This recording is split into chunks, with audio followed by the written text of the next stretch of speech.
So today it's the day of leaving the Rains Retreat of 2025.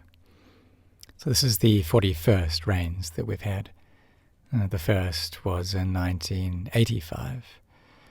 And so this is 41 years of practicing in the Rains Retreat of Wat Marp Jan.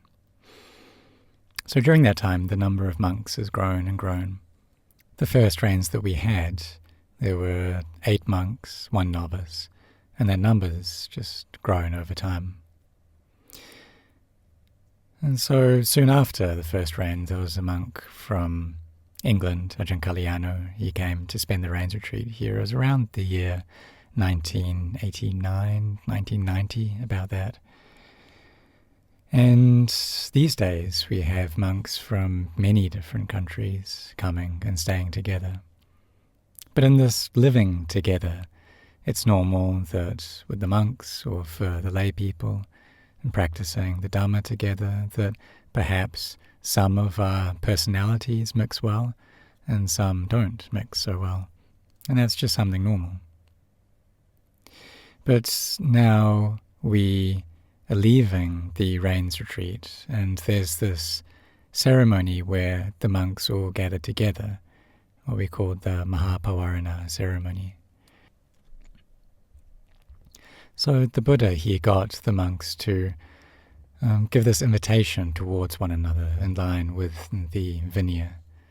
There's a chanting that the monks do, and they say, Sankang Bante Pawaremi, and the chanting goes on longer than that. But really what that chanting means is that I am giving my invitation for all of the monks here, that if there is something I've done through body, speech, or mind which was inappropriate and not good, and that may we give our forgiveness for one another, and also that you are welcome to come and tell me about it, to reprimand me, and I am happy to listen to that.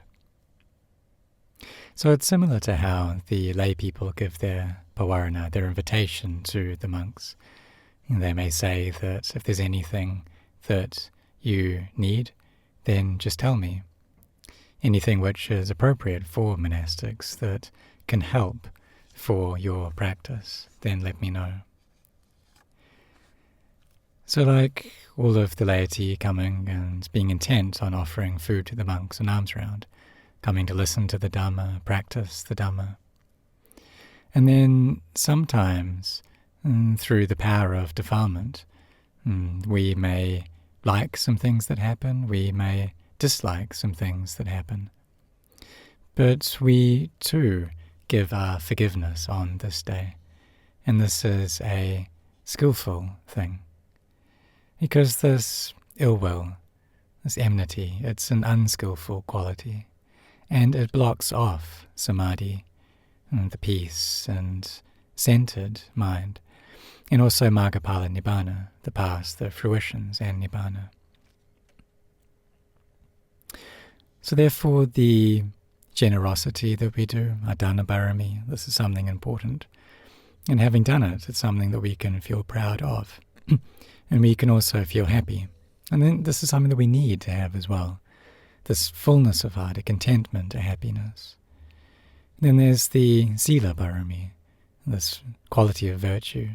And this is something which is higher still. So the 5 precepts or the 8 precepts that we keep. And there's also some people who are intent to practice and not lie down over the night. So we can do this to send off this Rains Retreat, the last day of the Rains tonight. And so the monks, the novices, the lay people take up this practice of Nesachika, of not lying down. And we can do this in celebration of the Katina as well. Because close to the Katina time there'll be much work. So today we can celebrate the Katina in advance and practicing not lying down. Because the lay people, they've offered all of these requisites already, and we're not lacking in anything. But when the monks ordain, they don't ordain for the sake of these requisites, but still they depend upon them to train their minds. So therefore we are disciples of the Buddha. And one of the teachings of the Buddha was that if there were people who came with a two-handed saw and they proceeded to cut off our limbs with that, then if we gave in to a mind of anger or ill will, then we would not be his disciples. And so he took it that far, and this is really not an easy thing to practice. So therefore we should be intent to not allow ourselves to give in to anger or ill will. And why is that? Well, this physical body of ours, that when it dies, these four elements that comprise it, they just return to nature, and that's something normal. But the feelings, the painful feelings that arise within the body, they then get sent into the heart. So these feelings are something that we need to have some control over as well, and not allow those feelings to then go on into ill will. Because this ill will, it's an unskillful state, and it doesn't allow for skillful states to arise. It can pull us down into the lower realms, the realms of suffering. So therefore, this is an important day today, and we should be intent that I will give my forgiveness to everyone. And sometimes there are things that the monks do towards the laity that they dislike. Maybe they have intention to do that, or maybe they don't. Maybe it's something that we all can recollect, or something that we can't. But we shouldn't hold on to that. Rather, we should give forgiveness. And so the monks don't have ill will towards the laity, and the laity in return don't have ill will towards the monks. We're able to forgive one another. The monks can forgive one another, or the laity should be able to forgive one another as well. And this is the path to reaching Magga Phala Nibbana.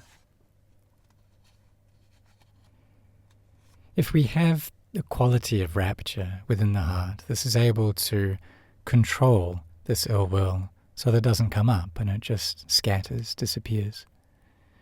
Because that's what this piti, this rapture can do.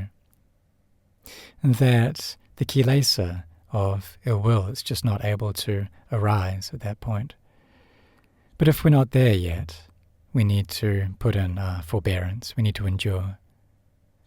We try not to allow the mind to give in to that state of ill will.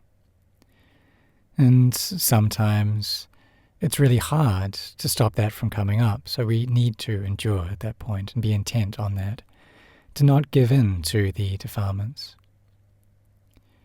And so this is the leaving, the exiting of the rains retreat. But what are we exiting into? And really the defilements, it's not like they don't come up outside the rains retreat. Both in and outside of the rains retreat there are defilements. And if we don't train, then those defilements are not going to vanish. So therefore we should give rise to wisdom. And whenever it is that we have right view within the heart, then the defilements just aren't able to appear at that point.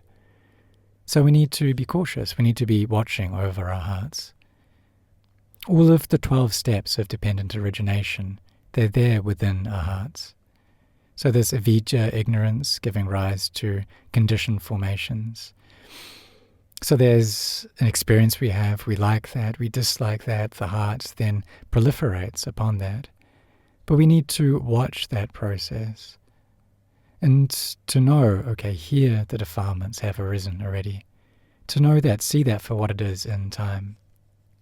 And then to carry on watching and seeing the nature of anicca, dukkha, anatta within all of that. This nature of change, of stress, of not self. Knowing that, okay, this is going to vanish soon. This is gone now. And when it's gone, there's nothing left. So when we were born, we clung to these 4 elements as being me, belonging to me. But all of us are going to have to separate from those. And one way of looking at this rains retreat is that we can feel happy that we have passed through another rains retreat.